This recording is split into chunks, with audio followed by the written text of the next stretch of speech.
Alright guys, so I put the, this is the casing part of the motor mount. I haven't torqued that down yet. I'm going to in a second, but first I'm going to go ahead and see if I can line this mount up with the studs that are sticking up through the casing one and get these bolts started. That would be really nice. So the bolts for the actual motor mount itself that hooks to the fender, these are 15 millimeter.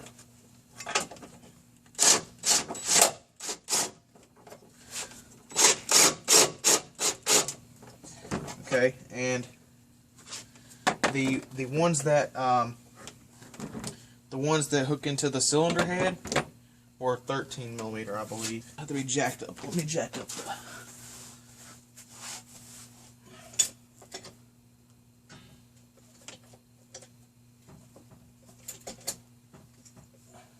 Okay, what did that get us?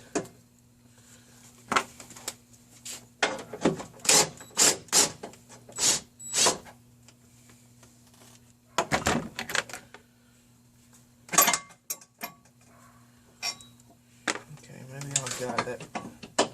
Maybe I'll guide these on there first. It's gonna push back a little bit.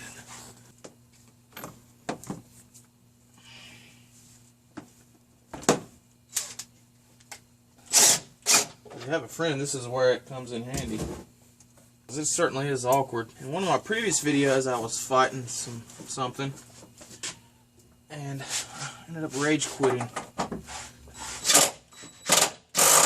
For any of you who play any video games or ever have played video games, you know that's a person who is getting beat really bad in a video game and they just quit mid-game.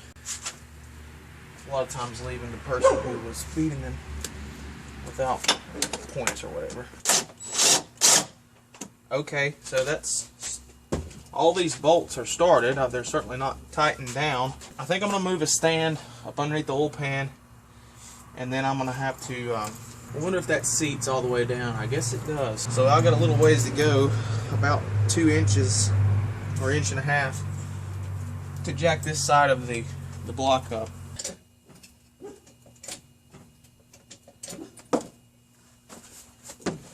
Got it.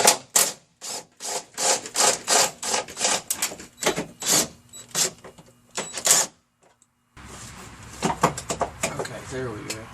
So I'm going to jack it up some more.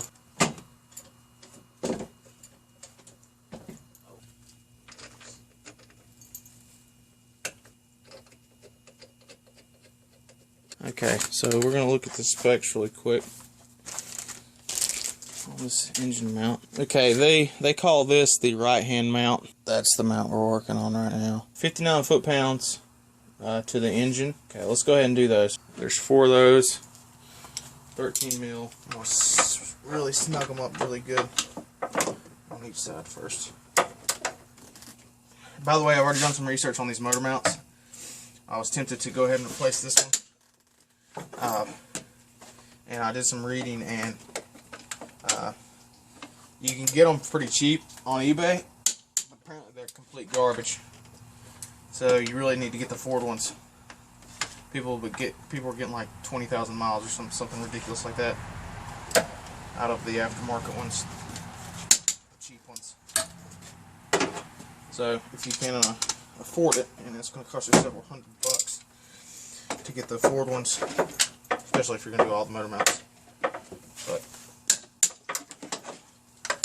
go with the Ford ones. Right hand at the body, it's 35. Right hand mounting lower bracket, I assume that's this. 41 on those top ones. Okay.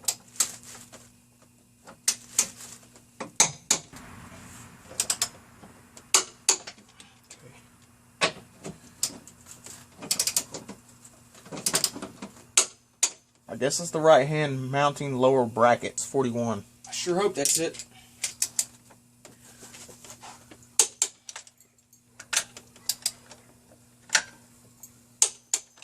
Alright, cool. It almost looks like a complete car again. Alright, so the next thing we're going to do is we're going to go ahead and put in the coolant reservoir tank here.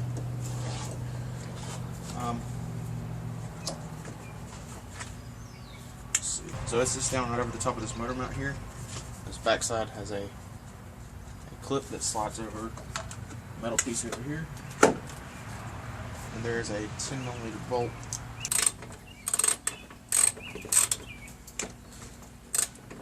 Alright, you have one big hose here. You got one big hose and it's notched at the top.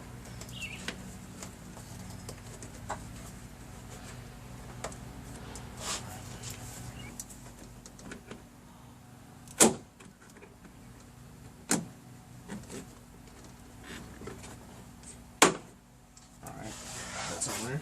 A little strap that holds these two hoses together. Snap that back into place. There's two more hoses here, and it's pretty easy to figure out which ones they are because one's longer than the other one.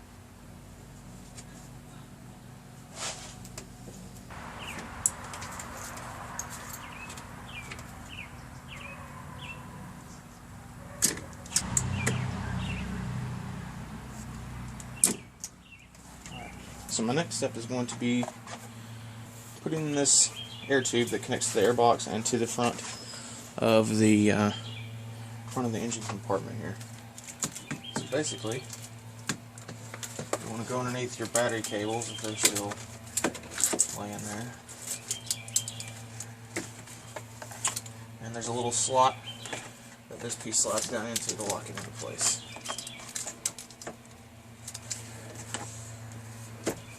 Just like that. And there's also two little notches there that this snaps in.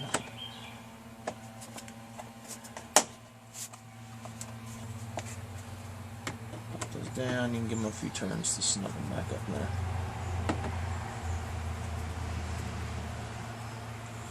Now we're going to go ahead and snap the airbox in. The airbox is of course cleaned up. It's not bolted in, it just snaps down with these three little legs here.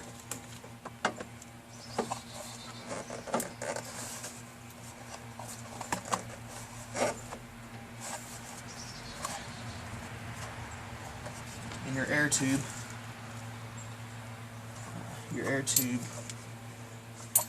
just fits right in that hole there. Next I'm going to go ahead and put the battery in, but the reason I'm not going ahead and putting this on is this is the air filter. I'm going to go ahead and clean that up. So normally with the paper filter you would just, paper filters are fine. I like paper filters, it's just easier to just throw them away. This is a K&N filter, so I'm going to clean that up, and then I have some K&N oil that will go on this. Next step is going to be this battery box. Bolt to the fender over here.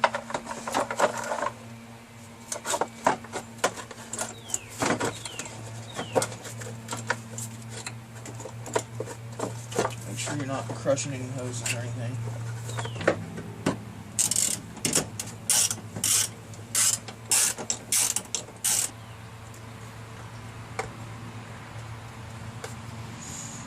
Some kind of dead moth in the bolt hole. I have the battery is on a battery tender right now because the car is sit for not too long, about a month or so, but better safe than sorry. Where's that bolt go? Oh, there it is. Oh yeah, it mounts the box bolts to this brace here. Last video got cut short because I had some visitors come by, and I know no one wanted to hear me chatting with them, so I stopped filming for a little bit, and while I was chatting with them I got a few other things done. So I'll go ahead and point those out to you. Sorry I don't have any footage of how that goes on, but it's pretty self-explanatory. The first thing I did was I hooked up the catalytic converter to the exhaust manifold. That's 4 studs there. There's 4 studs. And there is a metal plate, or like a very thin sheet of metal between that. That's some kind of metal gasket. Double check that and make sure it's not tore up, because you don't want any exhaust leaks. If it's good, you can keep it. The manual says you replace these bolts, but I just replaced them not too long ago. and they seem to be in pretty good shape, so I left them in. You may want to replace those. The other piece that sits in there above the catalytic converter between this exhaust manifold and the catalytic converter plate down there is some kind of seal like this. This is the old one. My rebuild kit came with one. I think it was green, but go ahead and replace that as well. Okay, the next thing I got put in was the actual the air tube from the airbox to the throttle body is connected, and it's already tightened down with a bolt. I also got this bracket here in. It's the bracket that bolts to the side of the oil pan here. You'll want to put this piece on before you put the actual catalytic converter in. I didn't mention that earlier. Put this on before, or you're gonna have trouble getting in there. So that goes in. You have one little bracket here to keep it held up, and of course you have this piece back here that hooks into your exhaust. So the entire catalytic converter piece here is put in. Also, make sure you plug your O2 sensor back in there. And the torque specs for these. Here are the torque specs for the catalytic converter, and these are foot-pounds here. Front support bracket bolts are 16 foot-pounds. Lower support bracket bolts are 35 foot-pounds. The nuts to the exhaust manifold, it says replace here. Mine were new already. I didn't replace them. They were in okay shape. 35 foot-pounds. 2 cylinder head mounting studs. That doesn't apply to this car. So my next step is going to be to put the K&N air filter back in that you saw in the previous one that was just completely filthy. It's been cleaned, and remember, you oil it with K&N oil.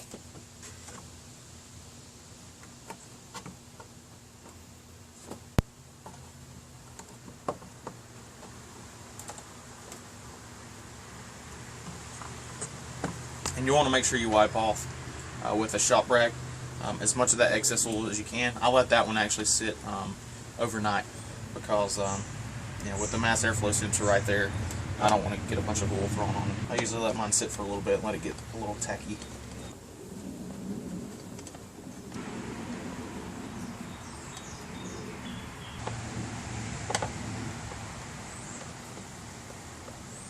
So I'm going to plug in the electrical here for the mass airflow sensor.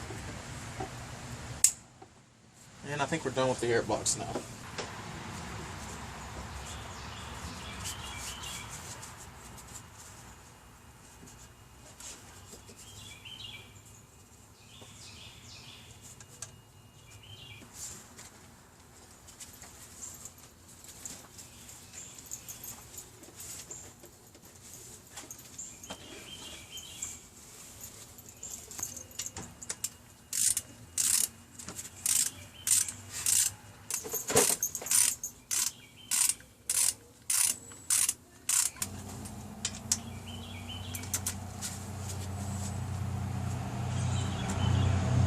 So we just I just put the valve cover on. Yeah, there's not much to it. But I wish I would have filmed it now that I think about it, because the gasket that came with the Mizuno kit is not very good, to say the least. You can see the run out over here on this side. I think it'll hold, but it's very odd how they made it. It's like they made it backwards almost, because the underside of the valve cover, under this lip here, there's a little groove in the top, but the groove on the valve cover gasket was actually pointing down, and because of the way the valve cover is shaped, it only goes one way on there. You can't flip it over and try it the other way. So it didn't really fit into the groove like it's supposed to. I don't know why. I didn't feel very comfortable with just leaving it like that, so I did RTV it some. So that's why you see the red. Other thing I did was, this is the PCV breather hose. The PCV valve is not here, if you're looking for that. This is the PCV valve, but this is the breather for the valve cover, and the PCV can breathe through it as well. So this tube goes over and connects into the little port in the bottom of the airbox there. So that's all I've done there, and besides connecting the hose to the PCV valve. The other thing I'm doing right now is, this piece was sitting there, and I forgot it wasn't hooked to anything. Based off kind of the little wear pattern where it had been sitting before, I'm pretty sure it goes in this cool pack bolt. so I think it just mounts right there. And I already took that bolt out. I'm going to go ahead and thread locker that bolt again and put that back in, and then we're going to move on to something else. By the way, in my previous videos, you saw me clean this up. You saw me replace the O-ring on the PCV valve. You saw me clean the PCV valve. You also saw me put new rubber grommets under these bolts. So these bolts are torqued down to 80 inch-pounds. Alright, now we're going to go ahead and put the battery in real quick. And all I did was clean the posts off with a wire brush. They're fairly clean. I usually put the red battery posts grease on them.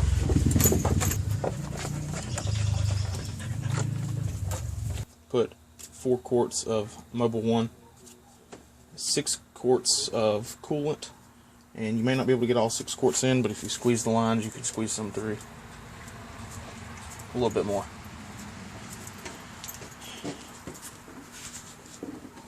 Alright, we went ahead and put the battery terminals on. I'm going to put the positive on first and the negative. Alright, we went ahead and put the oil filter in. And we also went ahead and tightened down our drain bolt. This is still the old one, and that is 21 foot-pounds. Alright, and before you do the startup procedure, you're going to want to remove fuse number 12 right there. And that should disable the fuel pump. And that is a blue 15 amp fuse. It's in this position right here.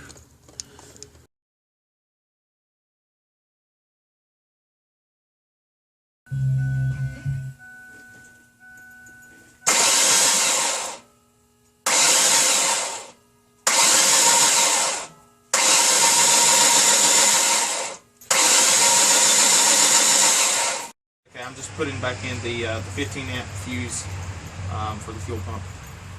Okay, I'm going to go ahead and put the plugs in. You want to make sure the plugs are gapped to 0.054.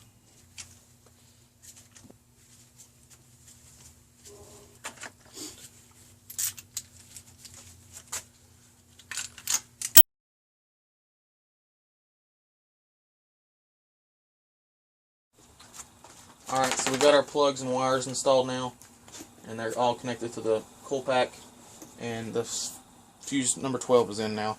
So the startup procedure is to turn the key and wait till the fuel pump for the fuel pump to cut off, and then once the fuel pump cuts off, crank it and let it warm up to operating temperature, and then cut it off.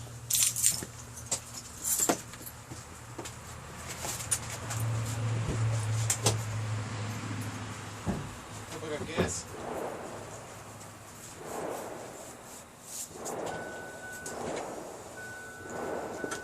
It's cut off already. Alright, here we go.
Alright, go ahead and do it.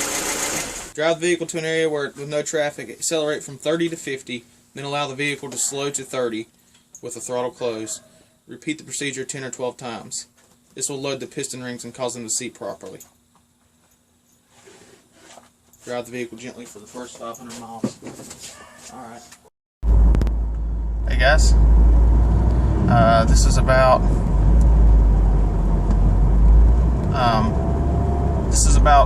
5 minutes after the last video I showed you where we cranked the car up, got it heated, and cut it back off.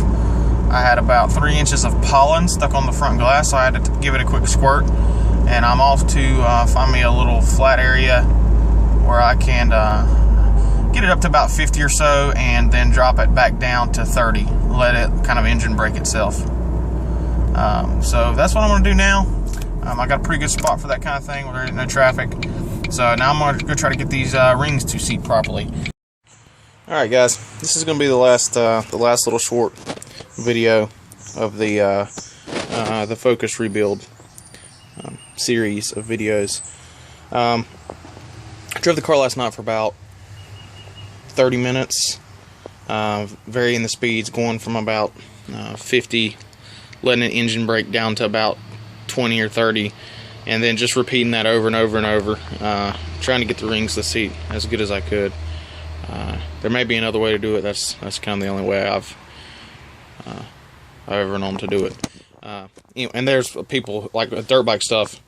You know, there's a lot of ways to try and to seat the rings after a rebuild, and some people are pretty religious about that kind of thing. But what I did will do just fine. No check engine lights at all. I did have an oil pressure light come on. It came on right when I pulled in the driveway after I finished. So basically at idle, the oil pressure light would come on.